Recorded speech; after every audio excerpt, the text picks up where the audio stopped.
Hello viewers, welcome to my channel অর্কস beauty icon. Welcome to my channel. তো আজকে আমি একটা কাটিং দেখাবো, হেয়ার কাটিং। তো আপনারা ভালো করে দেখুন। অবশ্যই কাটিংটা আমি একটু বলবো সেকশন অনুযায়ী, তো আপনারা সেটা শুনে নেবেন একটু ভালো করে। আর সেটা আমি পরে আর একবার বুঝিয়েও দেবো, ভিডিও লাস্টে আপনাদের একবার আমি ইনফরমেশন দিয়ে দেবো। তো ভিডিওটা পুরোপুরি দেখুন এবং ভালো লাগলে লাইক, কমেন্ট অ্যান্ড শেয়ার করবেন। অবশ্যই সাবস্ক্রাইব করবেন। Thank you.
তো আমি দেখালাম হেয়ার কাটিংটা সেকশন ওয়াইজ।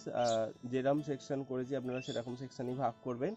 মেনলি 6টা সেকশনে ভাগ করবেন কাটিংটা করার জন্য। আর অবশ্যই সেটা চেক করে নেবেন আরেকবার করে যে আপনি কাটিংটা কি করলেন, কাটিংটা ঠিকঠাক হলো কি না। তো যখন কাটিংটা করবেন একটু ফলো করবেন জিনিসগুলো, তাহলে দেখবেন আস্তে আস্তে সেটা ঠিক হবে অবশ্যই। আশা করি আপনাদের বোঝাতে পারলাম। তো থ্যাংক ইউ আমার ভিডিওটা পুরোপুরি দেখার জন্য। আর অবশ্যই সাবস্ক্রাইব করবেন, সাবস্ক্রাইব করতে ভুলবেন না। Thank you.